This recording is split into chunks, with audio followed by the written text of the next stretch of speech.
Sign it now, Mum, or I swear I'll make your life hell. That was the first thing my son Victor hissed into my ear as he shoved a stack of papers across the desk at the county office. His hand clamped down on my shoulder so hard I felt the sting through my sweater. The clerk froze, her pen hovering in mid-air, eyes darting between us.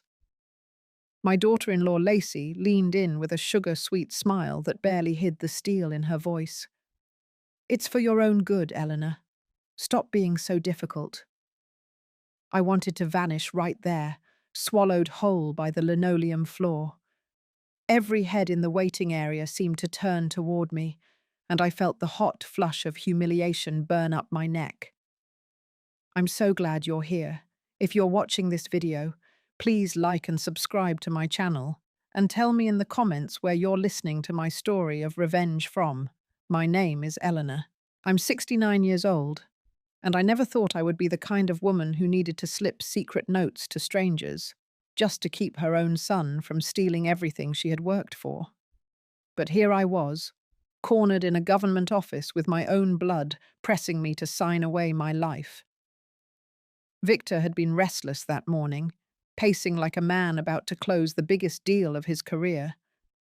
Lacey hovered beside him, clutching her designer purse like a trophy she had already won. They both knew what was at stake. 6 acres of land, the house where I raised my children, everything my late husband and I had poured our lives into. It was worth more than $2.5 million, and I was the only obstacle standing in their way. "Mum, just sign. Stop pretending you understand these forms." Victor's voice cut through the hum of the office.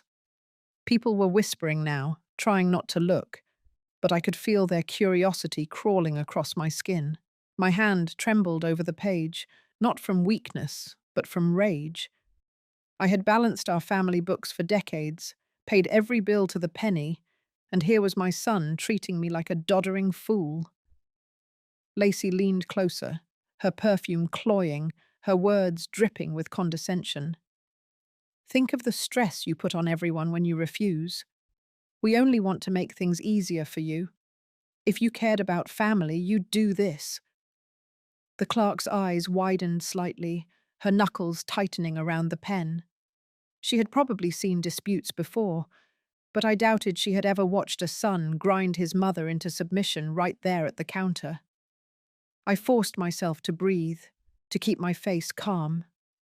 Inside, though, a storm raged. I thought of the countless nights I had stayed up with Victor when he was a sick child, the way I had covered his debts when he was young and reckless, even the $40,000 I had handed him years ago to start his real estate business.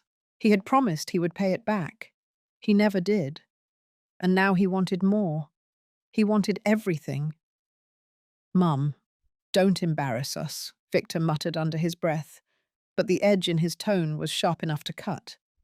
His grip on my shoulder tightened. I felt trapped, like prey caught in a snare. Lacey's smile never faltered, but her eyes glittered with triumph, as if she already saw herself walking through the doors of my home, rearranging the furniture to suit her taste. The clerk cleared her throat softly, trying to diffuse the tension. "Mrs. Whitmore, do you understand what you're about to sign?" she asked, her voice careful, almost hesitant. I caught her gaze and held it for a long moment. She saw something in my eyes, something Victor and Lacey were too blinded by greed to notice. She saw the truth. I slid my hand across the counter, not toward the papers, but toward a scrap of receipt paper near the pen holder. My fingers curled around it as naturally as if I were steadying myself. My son's voice droned on, trying to corner me with words, but I blocked him out. Slowly, I wrote 3 short words that could change everything. Help. Not my choice. I folded the note, my heart pounding in my ears, and slipped it toward the clerk when Victor turned his head to check his phone. Her eyes flickered down, then back up to meet mine. For a moment, nothing moved. Then I saw her shoulders straighten, and her lips press into a thin line. She understood. The air in the office shifted, heavy with tension, as if the walls themselves were waiting to see what would happen next. Victor tapped the desk impatiently. "Come on, Mum. Stop wasting time." Lacey leaned closer, whispering like a snake in my ear. "Sign it, or we'll make decisions for you. Either way, you're done." What they didn't realize was that in that single moment, the balance of power had shifted. They thought I was cornered. They thought I was weak. But I had just set something in motion they could never control. And for the first time in weeks, I felt the smallest flicker of hope ignite inside me. This was only the beginning. After the scene at the county office, I could not shake the weight pressing on my chest. I walked out of that building with my son and his wife flanking me on either side, but inside I felt as though I had been led to the edge of a cliff. They thought they had won. They thought the papers on that desk were as good as signed. But I knew better. I had slipped the note. The clerk had seen it. That was the only thread of hope I carried with me as we drove back toward my house in tense silence. When I finally closed my front door behind me, the memories rushed in. My husband Tom's laughter echoing through the hall, the smell of sawdust clinging to his jackets when he came home from the contracting jobs. The years we spent patching up this house together, one paycheck at a time, until it stood sturdy against the Oregon rain. Those walls held 40 years of sacrifice. They also held the truth of what I had given to my children. Victor was not always like this. I remember him as a little boy with scraped knees, running into my arms for comfort. I remember staying up all night with him when he had chickenpox, rocking him until the fever broke. I remember the years when Tom and I stretched every dollar so that Victor could go to college. We skipped vacations. I worked extra shifts. Tom picked up side jobs. We told ourselves it would be worth it, that one day our son would stand on his own feet. But adulthood did not change Victor's appetite for more. 10 years ago, he came to me with a grand plan. He wanted to launch his own real estate business. He had charm, he had ambition, and he swore he only needed a boost to get started. I pulled $40,000 out of my savings. I told him it was a loan, not a gift. He promised he would pay it back within 5 years. That money vanished into failed deals, overpriced office furniture, and dinners meant to impress clients who never signed contracts. Not $1 ever came back. When Tom passed away 3 years ago, I thought the hardest part of my life was behind me. I sold his truck, paid off the last of the medical bills, and told myself I would live quietly. I kept the 6 acres of land we had bought outside town. We had dreamed of planting apple trees, maybe building a little cabin for the grandkids one day. That land was more than dirt. It was the last piece of Tom I could still hold. I should have known that land would become a target. Victor started circling like a hawk not long after the funeral. He dropped hints at Sunday dinners about how valuable property had become. Lacey asked casual questions about the deeds and titles. At first, I thought it was idle talk. I was wrong. 2 months ago, Victor appeared at my kitchen table with a new story. He said he was drowning in debt from a bad investment. He leaned close, his voice low, and told me the bank was going to come after him. He begged me to let him use the land as collateral just until he got back on his feet. I said no. That land was not his safety net. It was my future. His face hardened in a way I had never seen before. Since then, the pressure had been relentless. Lacey stopped pretending to be sweet. She showed up with a binder full of articles about elderly people making mistakes with their finances. She told me horror stories of widows scammed by strangers, implying that I was next if I did not let them take over. Victor kept repeating that I was confused, that I was forgetful. He pointed to little things, like the time I misplaced my keys or when I forgot a doctor's appointment, as if those slips proved I could not handle my own life. I knew the difference between normal aging and real decline. My mind was sharp. My checkbook balanced to the penny.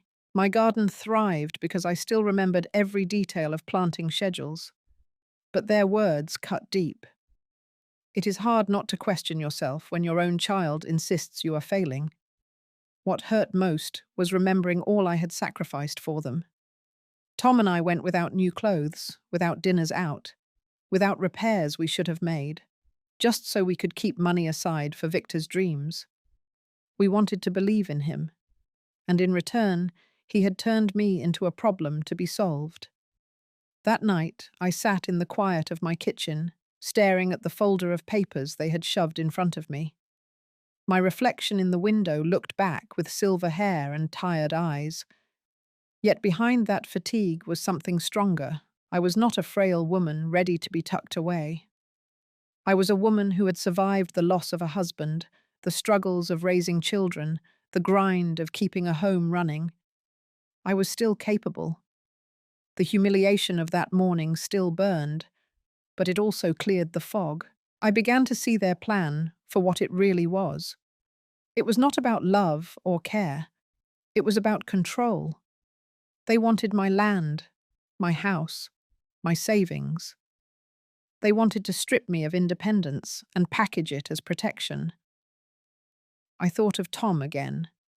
He had always told me, "Eleanor, you are stronger than you think." I whispered those words to myself as I locked away the papers in the old cedar chest in my bedroom. I was done being cornered. I would find a way to fight back. By the time the clock struck midnight, I had made a decision. I would not let their lies define me. I would seek help, and I would expose the truth, even if it meant dragging my own son into the light he had tried so hard to avoid. The next morning, I rose early, made myself coffee, and pulled out the worn address book Tom and I had kept for years. My finger traced down the page until I found the name I needed. Samuel Ortega, an old friend of the family and a lawyer who had stood by us in the past. My hands trembled as I dialed his number, not from fear, but from the surge of determination building inside me. "Samuel," I said when he answered, my voice steadier than I felt. "I need your help. My son is trying to take everything from me." The silence on the other end told me he understood more than I had said. The call to Samuel gave me courage, but it did not erase the tension in my home. After I hung up, I sat at the kitchen table, the early morning light falling across the wood grain, and tried to steady my breathing. I knew I had taken the first step toward protecting myself, but I also knew Victor and Lacey would not back off easily. Their campaign was only just beginning. That very afternoon, they showed up unannounced. I was in the garden trimming the rose bushes when I heard their car pull into the driveway. Lacey walked ahead, carrying a grocery bag as if she were delivering kindness. Victor followed close behind, his phone already in his hand. "Mom, we thought we'd bring dinner," Lacey said brightly, lifting the bag to show containers of takeout. "You shouldn't be cooking so much at your age." I brushed dirt from my gloves and forced a polite smile. "I'm perfectly fine, thank you. You didn't need to come by today." Victor scanned the yard with that calculating look I had come to dread. "The step on the porch is still loose," he said. "You could trip, and those tools lying around are a hazard." He typed something quickly into his phone, no doubt another note in his running list of supposed evidence that I was unsafe. Inside the house, they unpacked the food and made themselves comfortable at my table. I set plates out because it seemed easier than fighting, but as I watched them move through my kitchen, I felt like an intruder in my own home. Lacey wiped a perfectly clean counter and shook her head like she had discovered a mess. When we sat down to eat, Victor placed an envelope in front of me. "These are just some forms from the bank," he said casually. "It will simplify things if you add our names to your accounts. Backup signers in case of an emergency. I pushed the envelope back across the table. I told you before, I manage my accounts just fine. There's no need. His jaw tightened. Mum, stop being stubborn. This is standard. Every responsible family does this. Lacey reached for my hand, her tone soft but laced with warning. We only want to protect you. What if something happened tomorrow and bills needed to be paid? Don't you want peace of mind? I pulled my hand away. Peace of mind doesn't come from handing over my life to someone else. I'll keep managing my own affairs. The air at the table chilled. Victor stabbed at his food, chewing hard, while Lacey plastered on her smile again. They left soon after, but not without leaving the envelope behind on the counter. I slipped it unopened into the cedar chest with the other documents. That night, I noticed something strange. My pill organizer on the kitchen shelf was out of order. Tuesday's slot held Friday's pills. My vitamins were mixed with my blood pressure tablets. I froze, staring at the box, replaying the countless mornings I had filled it carefully. I knew I had not made that mistake. A chill crawled up my spine. The next day, Lacey called. Mum, have you been feeling confused? We worry about you taking the wrong medication. Her voice was syrupy, but her words cut like knives. I didn't mix the pills, I said firmly. Of course, she answered quickly as if humoring a child. But what if you did and didn't notice? That's exactly why we think you need support. I ended the call and sat at the kitchen table, my hands shaking. They were planting seeds of doubt, trying to make me second-guess myself. I looked at the neat stack of bills on the counter, each paid on time. I thought of the balanced checkbook in the drawer, the garden thriving outside, the home clean and orderly. Nothing about my life reflected incompetence. Yet their voices wormed into my thoughts, whispering that maybe I was slipping. Later that week, Victor arrived without warning again. He walked through the house like an inspector, opening cabinets, checking expiration dates on milk and bread. He snapped pictures of my medicine bottles with his phone. What are you doing? I demanded. Just keeping track, he said smoothly. Sarah worries about you. We need to make sure you're safe. You mean Lacey? I corrected. He ignored me, already scrolling through his phone. It's documentation. If something happens, we'll have proof of what you've been taking. I stood in the doorway watching him, anger burning in my chest. He was not protecting me. He was building a case. Every photo, every note, every staged concern was ammunition to convince others that I was incompetent. That evening, I called Samuel again. They're escalating, I told him. Mixing my pills, taking pictures, trying to make me doubt myself. His voice was steady. Write down everything. Every visit, every conversation, every irregularity with your medications. Keep a record. We'll need it. I promised I would. After we hung up, I sat in the living room staring at Tom's old recliner. He would have known exactly what to say. He would have stormed into the kitchen and told Victor to stop this madness. But Tom was gone, and I had to fight alone. The days that followed brought more of the same. Lacey called twice a day, her voice dripping with concern, but always circling back to my supposed forgetfulness. Victor kept showing up with articles printed from the internet about dementia, about elderly people losing fortunes because they refused to accept help. Each piece of paper he waved in front of me was meant to chip away at my confidence. But the more they pressed, the clearer it became. Their kindness was a mask. Their concern was a weapon. And every move they made pushed me closer to the truth. One evening I stood in front of the mirror in the hallway. The woman looking back at me had silver hair, tired eyes, and a line of worry etched across her forehead. But those eyes were still sharp. That woman was not confused. She was waking up. I whispered to my reflection, "They think I'm weak. They think I'll fold. But they're wrong." The reflection stared back with quiet determination. I knew then that I was not imagining things. There was a pattern. Their visits, their staged incidents, the documents on my counter. It was not coincidence. It was a plan. And I had just begun to uncover it. The breaking point came on a grey Thursday morning. I had just settled in with a cup of tea when the knock came at my door. I opened it to find Victor standing there with a man I had never seen before. The stranger carried a clipboard and wore a badge clipped to his shirt pocket. Lacey was not far behind, her smile painted on, as always. "Mum, this is Mr. Harris," Victor said. "He's here to do a quick safety evaluation of your house. Standard procedure. Nothing to worry about." I stared at the man, then at my son. "I didn't ask for an evaluation," I said. Victor gave a tight smile. "We asked for it. We want to make sure you're safe here. You should be grateful." Before I could protest, Harris stepped inside and began walking from room to room.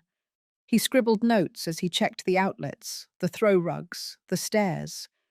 Lacey followed him, nodding as if each observation confirmed what she already believed. I trailed behind, my fists clenched at my sides.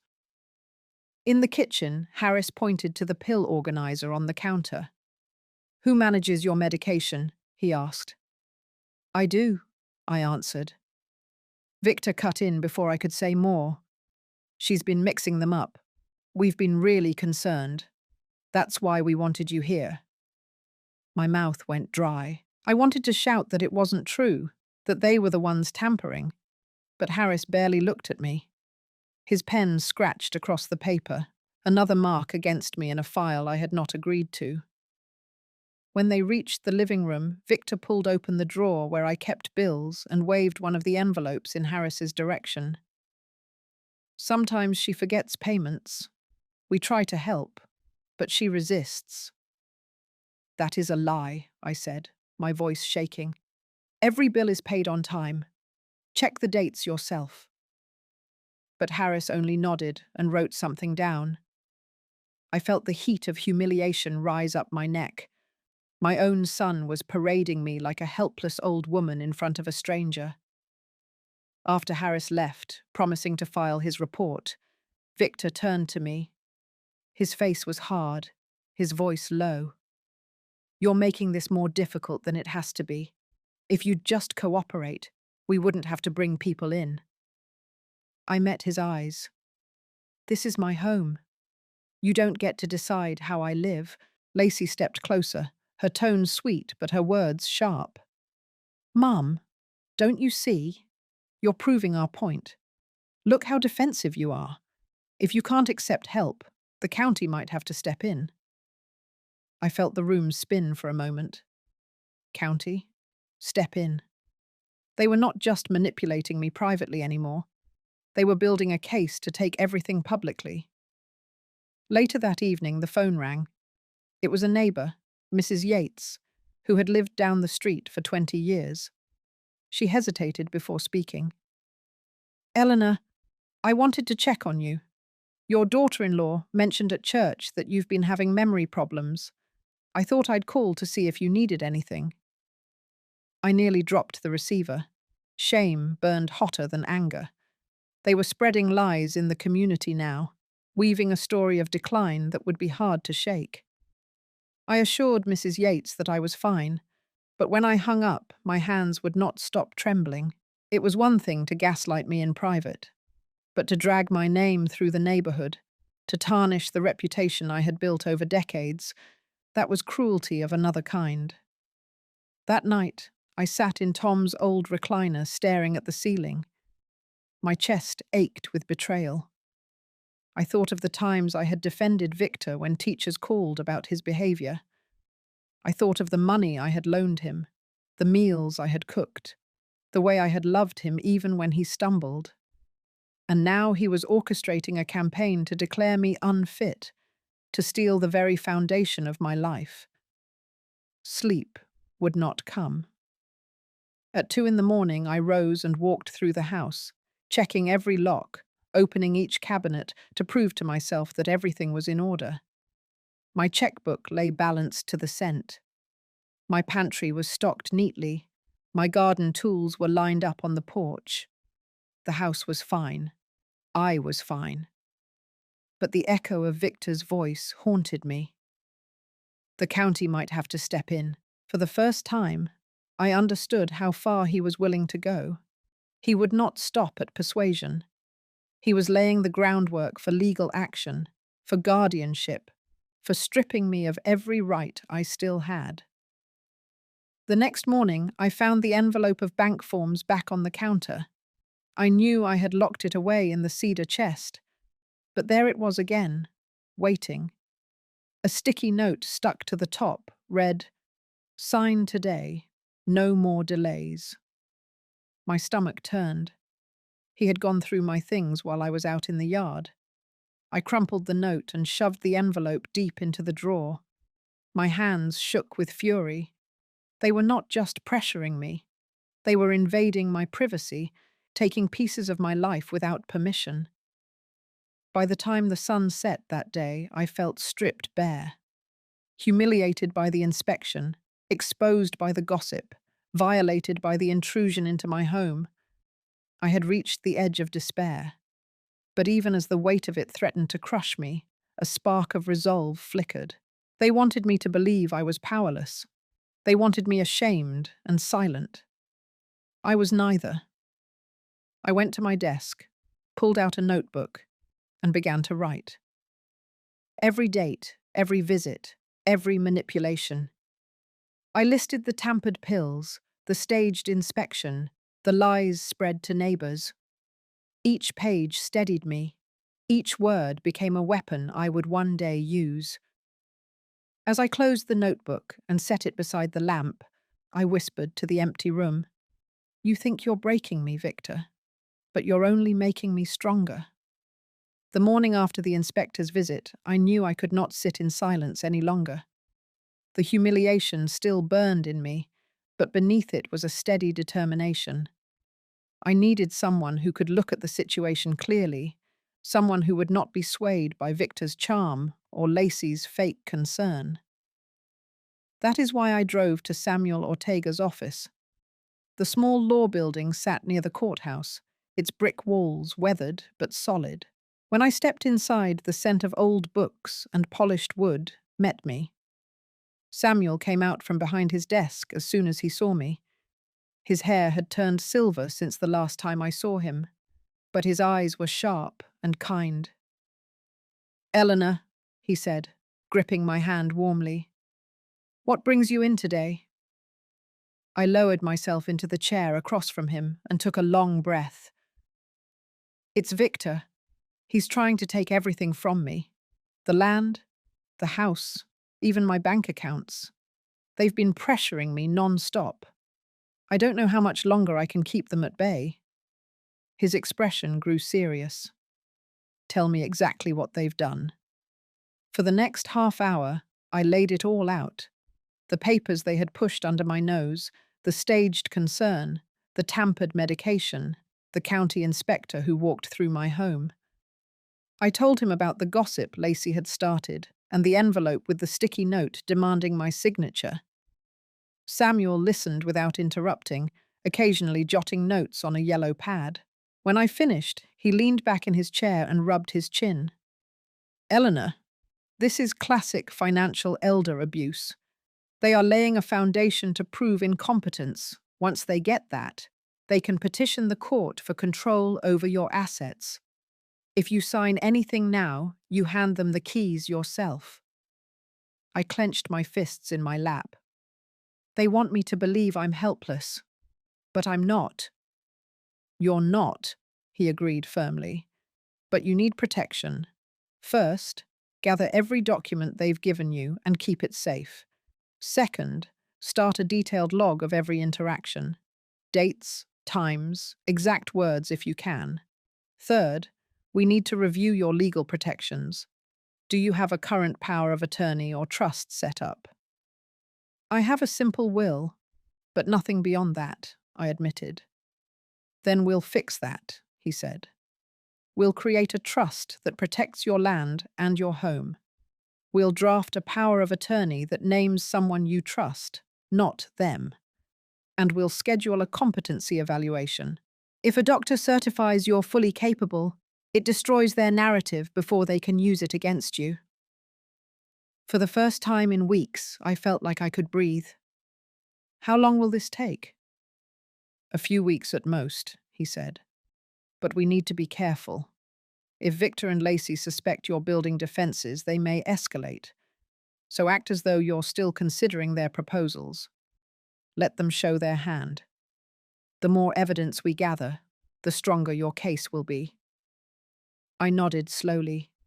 It made sense. It also meant more days of enduring their manipulation, their smug certainty that I would cave.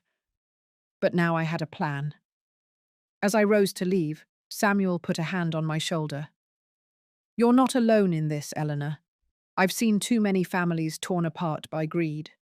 But you're sharper than they give you credit for. Hold on to that. His words stayed with me as I drove home. The sky was heavy with clouds, the kind that threatened rain, but never quite released it. My mind raced with everything I needed to do. I opened the cedar chest that evening and gathered every envelope, every paper Victor had left behind. I sorted them carefully into a folder marked with today's date. Then I opened a notebook and began writing in detail everything that had happened. The act of putting it down on paper steadied me. The lies and tricks became evidence, no longer just whispers in my mind.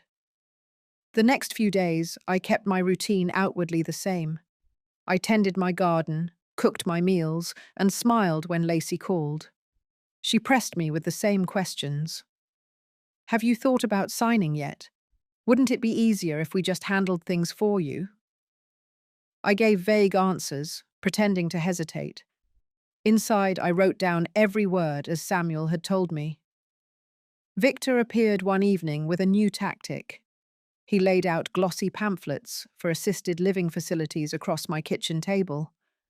Mum, these places are beautiful. They have nurses on staff, activities, even a shuttle service. You would love it. I looked at the photos of manicured lawns and smiling seniors. My voice stayed calm. I'm not moving. I'm capable of living in my own home. His smile faltered. You're being unreasonable. Do you want to collapse here alone one day? Do you want to put that on us? I met his eyes. I want to live my life on my terms. That's not unreasonable. He gathered the pamphlets with a sharp motion, his frustration barely contained. We'll talk again, he muttered. When he left, I wrote down every word. Then I locked the pamphlets in the folder with the other papers. The following week, Samuel called. I've reviewed the documents Victor left you. They're not just powers of attorney. They include quitclaim deeds that transfer your land outright to him. If you had signed, you would already own nothing. A chill went through me. He told me it was just precaution. That's the trick, Samuel said. They dress theft up as concern. But now we have proof of intent. I sat at my kitchen table holding the phone, staring at the folder of papers. The weight of betrayal pressed down heavy, but underneath it was a growing fire. They thought I was too old, too weak, too naive to notice. But I had noticed. And now I had allies who believed me. That night I closed my notebook after writing the day's entry and placed my pen neatly on top. The house was quiet, the garden dark outside the window. I whispered into the silence. You underestimated me, Victor. You always did. A few days after Samuel reviewed the documents, he called me back to his office. His voice on the phone had been calm, but there was a weight behind it that made my stomach twist. When I walked into his office, he already had a folder open on his desk. He gestured for me to sit and pushed the folder toward me. "Eleanor," he said quietly, "I found something you need to see." Inside the folder were copies of loan applications filed under Victor's name. The property listed as collateral was my 6 acres of land. The amount requested was $500,000. My throat closed as I read the numbers again and again, hoping they would change. "He tried to mortgage my land?" I asked. Samuel nodded.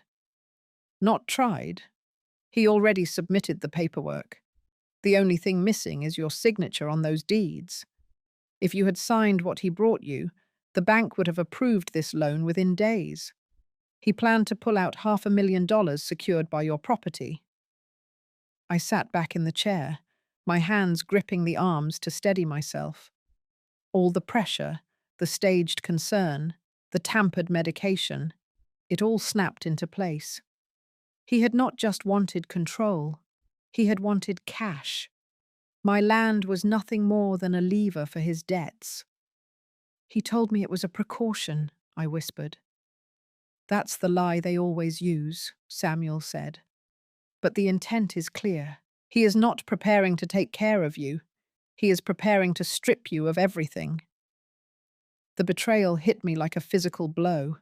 This was my son, the boy I had carried, fed, and fought for.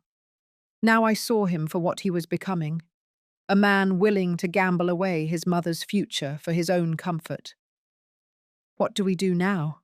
I asked. "We build a wall around your assets," Samuel replied. "I've already started drafting a revocable trust. Your land, your house, your accounts, all of it will be placed into that trust. Only you control it. If something happens to you, I step in as trustee, not Victor. That way he has no pathway to seize anything." I nodded, my chest still tight. "How soon can this be done?" "In 2 weeks," he said. "But until then you must be careful. They may sense you're resisting and push harder. Do not sign anything. Do not give them access. And keep documenting everything." I left his office with the folder in my arms, the evidence heavy but clarifying. I finally understood the full scope of their plan. It was not about assisted living or safety. It was about money. They needed cash fast, and I was the easiest target. That night, Victor called. His tone was smooth, almost cheerful. "Mum, Lacey and I have been thinking. We should stop dragging this out. Let's meet at the bank Saturday morning and finalize everything. We'll bring a notary. It will only take a few minutes." My pulse quickened. He was pushing for the moment he thought I was too tired to resist. "I'll think about it," I said. "There's nothing to think about," he replied. "It's just paperwork. You'll feel so much better when it's settled." After I hung up, I sat at my kitchen table staring at the phone. Fear prickled at me, but so did resolve. He believed I was still wavering. That belief would be my advantage. The next day, Lacey arrived with her usual sugary smile. She brought bagels and coffee, setting them out like an offering. Then she slid another set of documents across the table. "These are simpler than before," she said sweetly. "Just joint account forms, backup signatures, nothing else." I opened the folder. The language was clear enough for anyone to see. Joint account holders could withdraw funds, transfer money, even close accounts. It was not backup. It was full control. "You really think I don't read these?" I asked. Her smile faltered for half a second before she recovered. "Of course you read them, Mum. But wouldn't it be nice to stop worrying? You could relax knowing we're taking care of things." I closed the folder and pushed it back. "I'll have my lawyer look at them first." The colour drained slightly from her face. "There's no need for that. Lawyers are expensive. This is just family business." "Then you won't mind me waiting," I said. Her eyes flickered with anger before she forced another smile. "We'll talk again Saturday, When she left, I locked the papers in the cedar chest and wrote down the entire exchange in my notebook.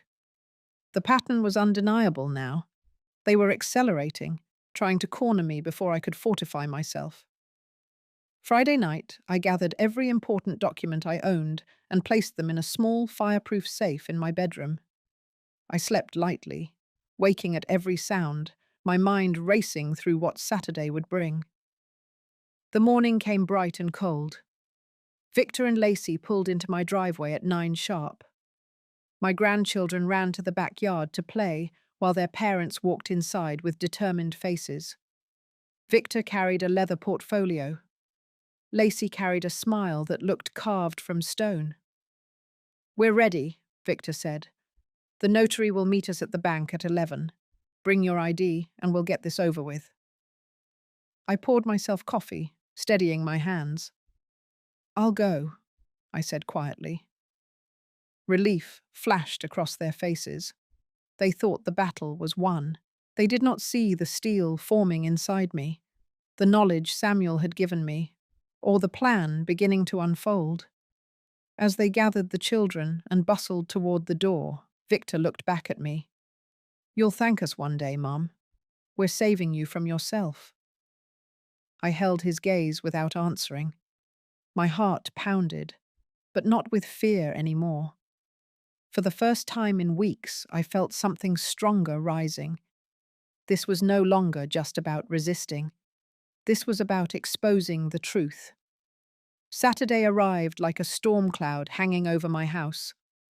I moved slowly through my morning routine, my body steady, but my mind racing. I knew Victor and Lacey believed this would be the day they finally secured control. What they did not know was that I had no intention of handing them my life. At 10 o'clock sharp, their SUV pulled into my driveway. The children tumbled out first, running to the backyard, oblivious to the tension thickening in the air. Victor walked in carrying his leather portfolio, his steps brisk and impatient. Lacey followed close behind, a forced brightness in her voice as she said, "Ready for a smooth morning, Mum? This will all be over soon." I set my coffee cup down carefully. "I'm ready, Pill," I answered, keeping my tone neutral. The drive to the bank felt like a funeral procession. I sat in the back seat staring out the window, watching familiar streets blur past. Victor and Lacey chatted in low tones in the front, occasionally glancing at me as though I were cargo they needed to deliver. My hands rested in my lap, but inside every muscle was tight, prepared. When we arrived, a man in a suit was waiting in the lobby. Victor introduced him as Mike, their notary. He smiled with false warmth and shook my hand. "This will only take a few minutes, Mrs. Whitmore," he said. His tone was professional, but his eyes told a different story. He was here to push this through quickly. The bank manager, Patricia Alvarez, met us near the counter. She led us into a small private office and closed the door. Her expression was neutral as she opened the folder of forms Victor handed her. "So you want to add joint account holders to all of your accounts?" she asked. "Yes," Victor answered before I could speak. "For emergencies." Patricia's eyes moved to me. "Mrs. Whitmore, do you understand that joint account holders have full access to withdraw money, transfer funds, and close accounts without your permission?" I met her gaze and held it. "I understand." Victor shifted impatiently. "She's tired, but she knows what she's doing. Let's just move this along." Patricia did not look at him. She kept her eyes on me. "Are you comfortable with this decision, Mrs. Whitmore?"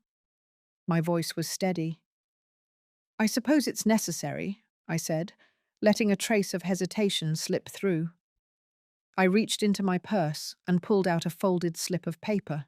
While Victor leaned toward his phone and Lacey adjusted her jacket, I slid the note across the desk to Patricia. 3 words in sharp black ink. Help, not my choice. Her eyes flickered down, then back up, her face unreadable. She cleared her throat. Mr. and Mrs. Whitmore, could you step outside for a moment while I verify a few details with your mother? Victor frowned. Is that really necessary? It's standard procedure, Patricia replied smoothly. I'll just need a few minutes. Reluctantly, Victor and Lacey left the room. As soon as the door closed, Patricia leaned forward, lowering her voice. You're being pressured, aren't you? Yes, I whispered. They've been at this for weeks. They want my land, my house, my money. They tampered with my pills, spread lies to neighbors, even brought an inspector. It's all part of their plan. Patricia's eyes hardened. This is financial elder abuse. I'll file a report immediately. In the meantime, we'll set flags on your accounts. Any unusual activity will alert me directly. They won't know, but we'll be watching. Relief washed through me. For the first time, I felt someone outside my circle of grief and betrayal stand beside me. The door opened and Victor strode back in, his patience gone. What's taking so long? Patricia straightened, her voice calm. Everything's in order. We just need the notarization. Mike stepped forward with his stamp. I placed the pen in my hand, forcing it to tremble slightly. I signed, letting Victor see what he thought was his victory. At the same moment, Patricia discreetly angled her phone on the desk, recording the way Victor leaned over me, his hand pressing into my shoulder. His smile for the camera looked triumphant. Mine looked tired, but my eyes burned with something he could not see. When it was over, Victor clapped his hands together. Finally, now we can take better care of you. Lacey squeezed my arm. You'll thank us later, Mum. I said nothing. Patricia slid her card across the desk. Mrs. Whitmore, if you have any questions about your accounts, call me any time. Her eyes met mine with meaning. I slipped the card into my purse. The ride home was filled with Victor and Lacey chattering about how much simpler life would be now, how I wouldn't have to stress over money anymore. I stared out the window, silent. They believed the war was over. They believed they had won. But I knew better. They had crossed a line in that office, and now I had proof. Their greed had given me the very tools I needed to fight back. That evening, as the sun dipped low behind the apple trees, I sat at my kitchen table with Patricia's card in front of me. I dialed her number, my voice steady when she answered. Patricia, I said, thank you for what you did today. You probably saved me. She was quiet for a moment, then replied, Mrs. Whitmore, you are far from powerless. With what we recorded today, you have more strength than you realize. Don't give up. I hung up the phone and sat in silence, letting her words settle over me. They thought I was weak. They thought I was fading. But every move they made only sharpened my resolve. Victor had taken his best shot at breaking me that day, parading me into a bank like a child in need of guardianship. Instead, he had handed me the evidence I needed. The battle was no longer about survival. It was about justice. The night after the bank visit, I could not sleep. I sat in my kitchen with Patricia's card on the table and my notebook open beside it. The house was quiet, the only sound the ticking clock on the wall. I went back through every page I had written, each entry a reminder of the campaign Victor and Lacey had built against me. The tampered pills, the staged inspections, the gossip, the forged papers, all of it formed a pattern too precise to be chance. They thought they had tightened the noose, but what they did not realize was that every step had left a trail. The next morning, I called Samuel and told him everything that happened at the bank. He listened carefully, his voice calm but urgent. Patricia's recording is powerful evidence, he said. With that, plus your notes and the documents Victor gave you, we can build a case. But we need to move fast. They already took the first step by adding themselves to your accounts. It won't be long before they try to move money." My heart thudded as I asked, "What do I do until then?" "Act normal," he said. "Don't tip them off. Let them believe you're still wavering. That will keep them from rushing. Meanwhile, I'll file for temporary protections and prepare a motion to freeze those accounts. Once it's in place, they won't be able to touch a cent without court approval." I closed my notebook and nodded, even though he could not see me.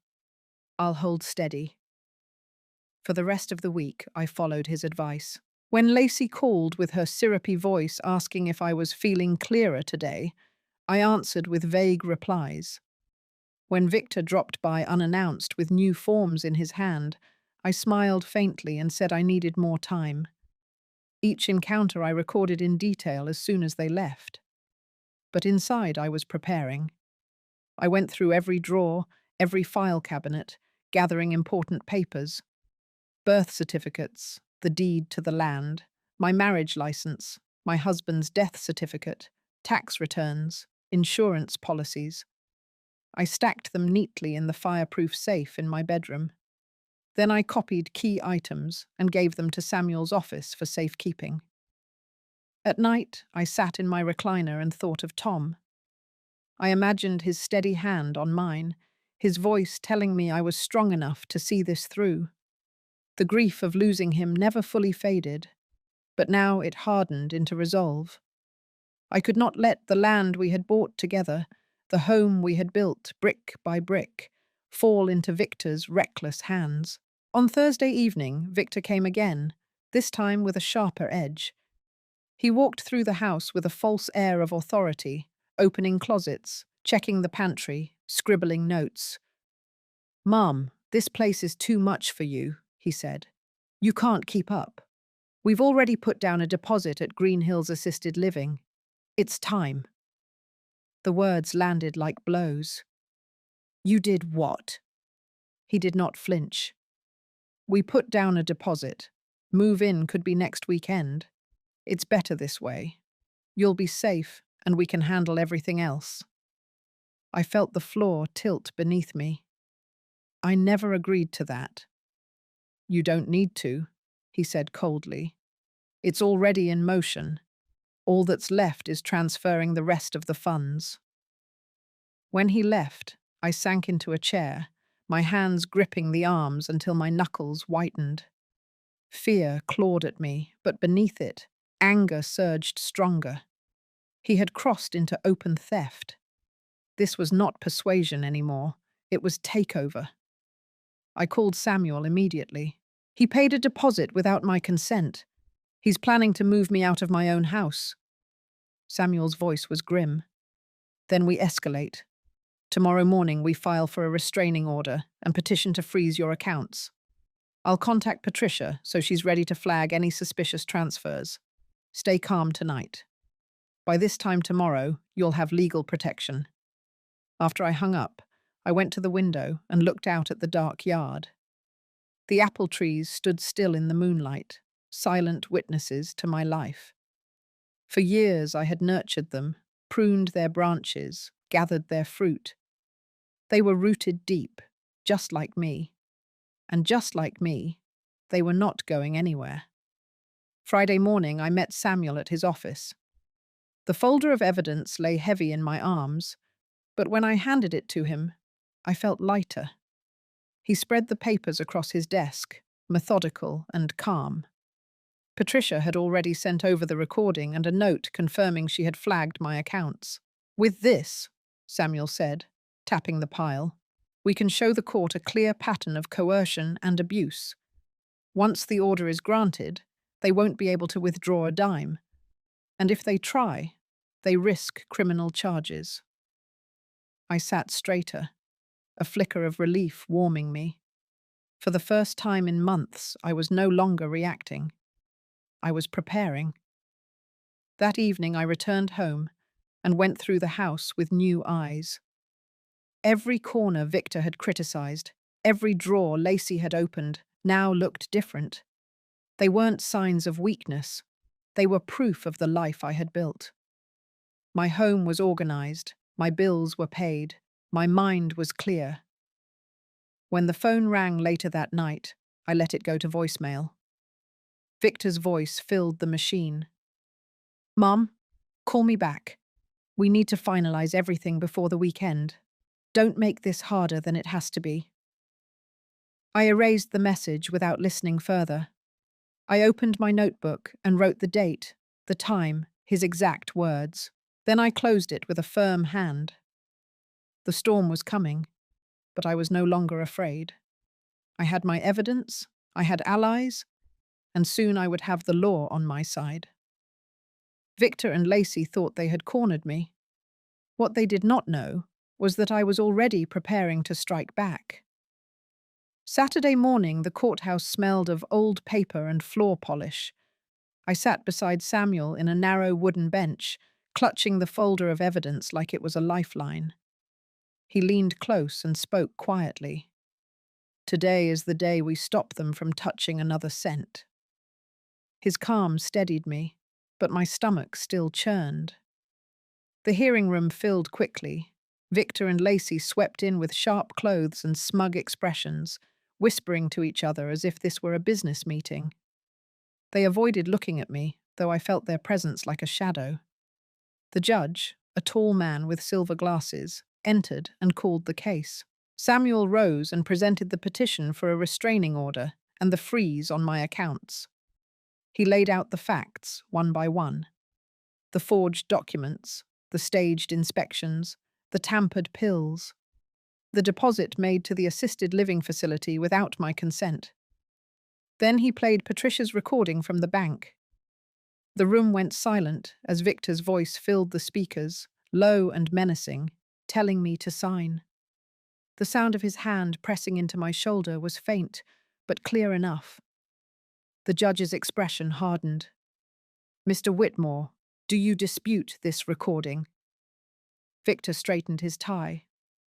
"Your Honor, my mother is confused. She misinterprets concern as control.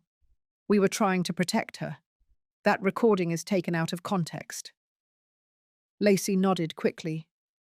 "We love her. We've only tried to help. Any financial moves were for her safety." Samuel remained calm.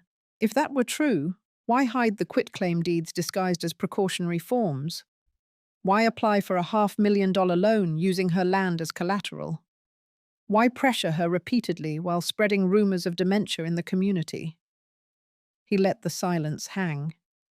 This is not protection. This is exploitation. The judge looked at Victor again. "Did you apply for a loan using your mother's land?" Victor hesitated, his jaw tightening. "I was exploring options. Nothing had been finalized." "Exploring options with property that is not yours," the judge said flatly. "I have heard enough." He signed the order with a heavy stroke. "The accounts are frozen. Any attempt to access them will result in immediate criminal referral. Furthermore, this court issues a temporary restraining order against Victor and Lacey Whitmore. You are not to contact Mrs. Whitmore directly until further review." My breath rushed out in relief. For the first time in months, I felt the weight shift off my chest. But the confrontation was not over. As we left the courtroom, Victor stormed into the hallway, his composure cracking. He leaned close enough that I could see the anger in his eyes. "You think you've won, Mom. This isn't finished. You'll regret this." Samuel stepped between us, his voice firm. "Step back, Victor. You're already on thin ice." Lacey pulled at Victor's arm, whispering, "Not here." They stalked away, their footsteps echoing off the marble walls. Outside the courthouse, the air felt brighter, almost clean. Samuel placed a reassuring hand on my shoulder. "They're cornered. They will try something again. But now the law is on our side. Patricia is monitoring the accounts, and with this order in place, they can't move money. Next step is building the full case for permanent protection." I nodded, still absorbing the shift. For weeks I had been pushed, manipulated, humiliated. Now the balance had begun to turn. That evening I sat in my kitchen with my notebook open. I wrote every detail of the hearing, from Victor's pale face when the recording played to the sound of the gavel striking. Each line strengthened me. Each word reminded me that truth had power. The phone rang twice that night. I let it go to voicemail. Both messages were Victor's voice, each one angrier than the last. The first said, "You don't understand what you've done." The second ended with, "You've destroyed this family." I deleted them both. Sunday passed quietly. I walked through the garden, the air crisp with the first hint of autumn. The apple trees were heavy with fruit, their branches bending low. I picked a basketful and set them on the kitchen counter. They were mine. My land had produced them. That truth anchored me deeper than any words Victor could throw. But on Monday morning, Patricia called. Her voice was firm. "Eleanor, I flagged a transfer attempt last night. Victor tried to move $15,000 from one of the accounts. The system blocked it, and with the freeze in place, nothing went through. But he tried." My chest tightened. "Even after the court order?" "Especially after," she said. "It shows how desperate he is. I've already filed the incident report. It will strengthen your case." I thanked her and hung up, my hands steady as I reached for my notebook. I wrote it down, word for word, evidence piling higher. That night, I thought of Tom again. I imagined him smiling, telling me I had finally stopped letting our son's charm blind me. It hurt to face what Victor had become, but the pain no longer paralyzed me. It pushed me forward. The next confrontation would come soon. I could feel it in the tension of Victor's voice, in the hurried steps of Lacey beside him. They were losing control, and people like them did not surrender quietly. But neither did I. 2 days after the failed transfer attempt, I woke to the sound of a car door slamming in my driveway. I pulled back the curtain and saw Victor's SUV parked crooked, its headlights still on. My pulse quickened. I knew he was not here for a visit. The knock rattled the door a moment later. Before I could answer, Victor's voice cut through the wood. "Mom, open up. We need to talk now." I hesitated, then unlocked the door but kept the chain on. His face was tight with fury, his eyes bloodshot. Lacey stood behind him, arms crossed. "You went too far," he spat. "You dragged me into court, embarrassed me, froze the accounts. Do you know what you've done?" I met his glare calmly. "I protected myself. That's all." He shoved the door against the chain, making it rattle. "You think you can outsmart me? You've turned strangers against your own family. This ends today." Before I could reply, a second car pulled into the driveway. Samuel stepped out with a folder in his hand, followed by a uniformed officer. Relief surged through me. Samuel had anticipated this. The officer approached quickly. "Step back from the door, sir." Victor bristled. "This is my mother. I have every right to be here." "Not according to the restraining order," the officer said evenly. "Step back now." Lacey tugged at his sleeve. "Victor, let's not do this here." But Victor was beyond reason. "She owes me. She wouldn't have anything if it weren't for me. That land should have been mine years ago." The words sliced through me. It was not just about money. It was entitlement, deep and poisonous. Samuel held up the folder. "Actually, Eleanor owns everything free and clear. And as of this morning, the trust documents are finalized. Every asset, every account, every acre of land is secured. You have no claim to any of it." Victor's face drained of color. "You can't do that without me." "I already did," I said quietly. The officer stepped closer, Sir, you need to leave, or I'll place you under arrest. Victor's fists clenched, but Lacey finally pulled harder. Victor, stop. We'll fight this another way. She dragged him back toward the SUV, his rage still spilling over in muttered curses. When their car screeched away, the silence that followed felt heavy but cleansing. Samuel turned to me, his voice steady. The trust makes their path impossible now. They can yell, they can threaten, but legally they are shut out. I nodded, my hands trembling slightly. It's over? Not completely, Betobza, he said. There's still the matter of the money they already tried to move. Patricia flagged another attempted transfer last night. 15,000 routed toward that facility deposit. With today's filing, that becomes evidence of theft. We're pursuing charges. The officer confirmed it. If the DA accepts the case, Victor could be indicted for financial exploitation. It carries prison time. I sank into a chair, the reality slowly settling over me. For months they had chipped away at me, but now the tide had turned. The law was finally catching up to their schemes. That evening, I sat on my porch, watching the sun drop behind the apple trees. The air was crisp, the leaves starting to turn.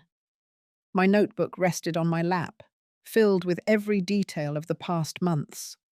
Each page was a reminder of what I had endured, but also what I had overcome.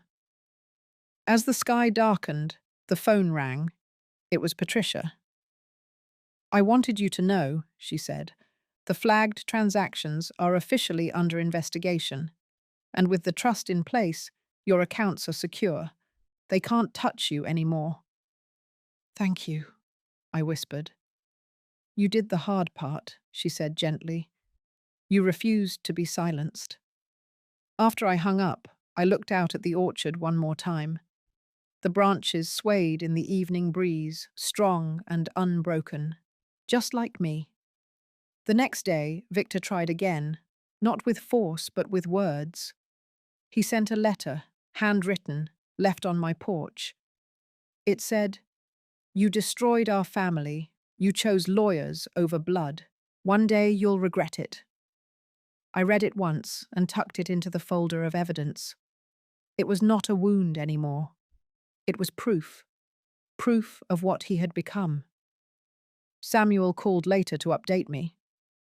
The DA is reviewing the case. It looks strong. They can't spin this as care anymore. The recording, the transfers, the documents, it all points to exploitation. I closed my eyes and breathed deeply. For the first time in months, I felt not just relief, but strength. They had tried everything: coercion, lies, manipulation, intimidation, and failed. The battle was not finished, but I had already won something greater. I had my dignity back. The weeks that followed were quieter than I expected. After the confrontation at my door and the restraining order, Victor kept his distance. Lacey stayed silent too. The house no longer echoed with surprise visits or forced conversations. Instead, the only sounds were the hum of the refrigerator and the rustle of the wind through the apple trees outside. For the first time in months, I could sit in my kitchen without dread. But quiet did not mean everything was settled. Samuel called often to update me. The investigation was moving forward. The district attorney had taken an interest in the evidence and was preparing charges. Each time Samuel spoke, I felt the walls around me grow sturdier. One afternoon, Patricia invited me to the bank to sign the final documents for my trust. She greeted me with the same calm assurance she had shown in that office the day I slipped her the note. "Everything is locked down now," she said. "Your accounts are secure. No joint holders, no hidden loopholes. Only you have control." I signed with steady hands. When I walked out of the bank, sunlight touched my face and I felt lighter. The chain Victor had tried to wrap around me had been broken link by link. Yet I could not pretend the damage had not been done. In the quiet evenings, I sometimes replayed his words, the way he told me I would regret standing up for myself, the way he said I owed him. Those memories hurt.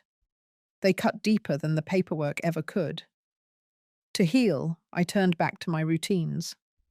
I dug my hands into the soil of the garden, trimming roses, planting late autumn vegetables. I joined my book club again, walking into the library with my head held high. Friends who had heard the gossip now saw me with their own eyes, steady and clear. I did not need to defend myself. My presence was proof enough. The neighborhood that once echoed with Lacey's whispers of confusion now echoed with something else: respect. People nodded when I passed, some even stopping to tell me they admired how I had stood my ground. Mrs. Yates, the neighbor who had once called after hearing lies, stopped me at the mailbox. "Eleanor, I'm sorry for ever doubting you. I see now how strong you've been." Her words warmed me, not because I needed validation, but because they reminded me that truth eventually surfaces, no matter how deep someone tries to bury it.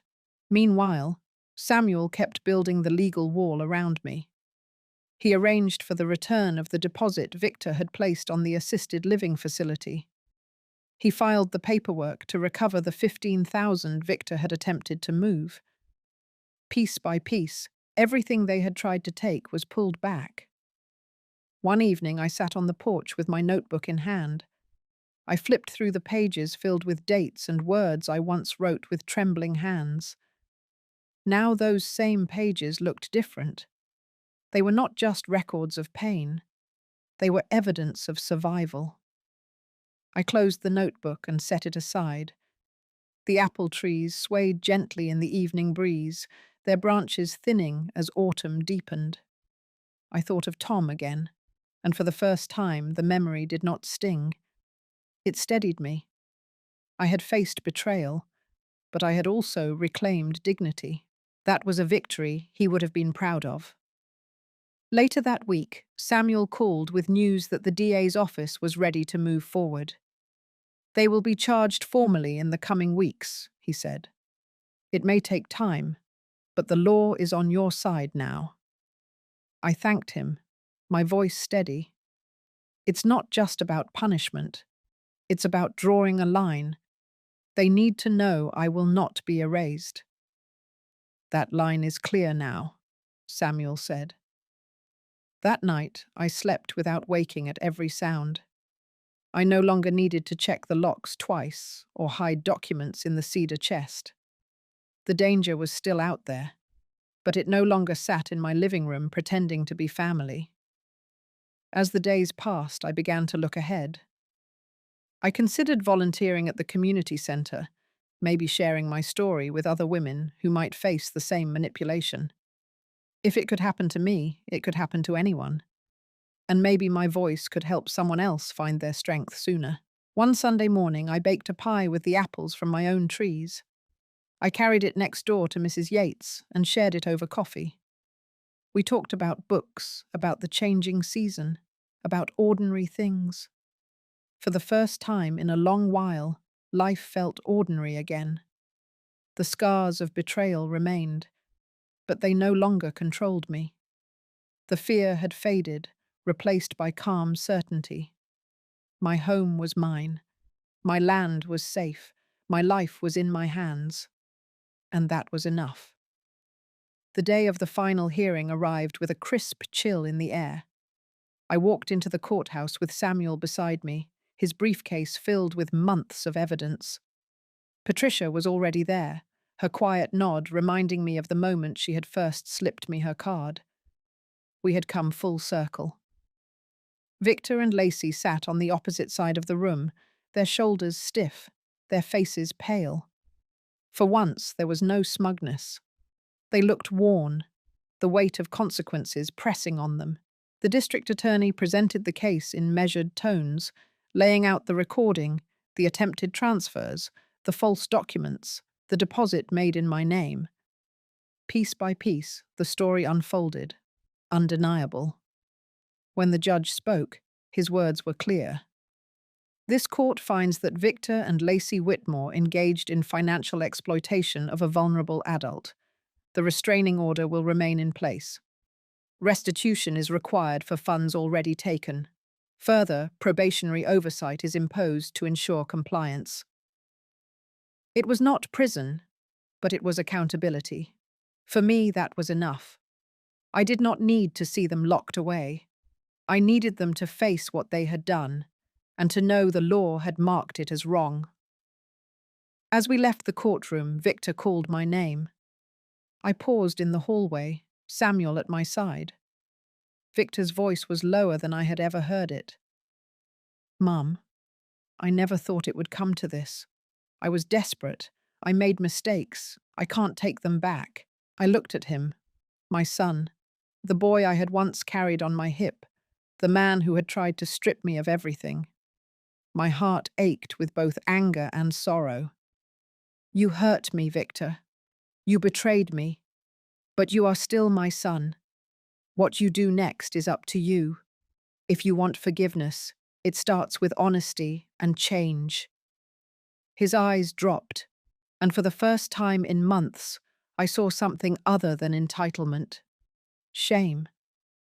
Lacey touched his arm, her expression unreadable, and they walked away.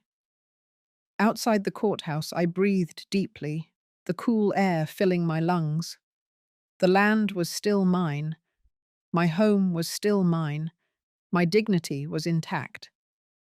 But more than that, I had learned something essential. Boundaries are not betrayal. They are survival.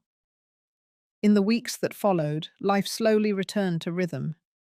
I tended my garden, baked pies for the neighbours, joined my book club without fear of whispers. Patricia became a friend I saw often. Samuel checked in not as a lawyer, but as someone who respected my strength. The weight of dread was gone. One afternoon, as I sat on my porch, I saw Victor's car pull into the street. He did not stop, but he slowed and looked toward the house. Our eyes met through the glass. He gave a small nod before driving on. It was not reconciliation, but it was a beginning. And that was enough for me. I knew healing would take time. Trust could not be rebuilt overnight. But hope flickered where bitterness had once lived. Maybe one day my grandchildren would run through my yard again, laughing among the apple trees. Maybe one day Victor would understand that love is not control, that family cannot be bought or coerced. Until then, I would live each day on my terms, rooted like the trees Tom and I had planted, strong and unshaken. Thank you for listening to my story. If you have ever faced betrayal from someone you trusted, you know how heavy that pain can be. But you also know that standing your ground is not selfish, it is survival. Justice may not always look like revenge, but it can look like dignity, safety, and peace. I wonder, if you were in my place, would you have chosen forgiveness as I did, or would you have wanted harsher punishment? Share your thoughts in the comments, and don't forget to like and subscribe so we can keep sharing stories that matter.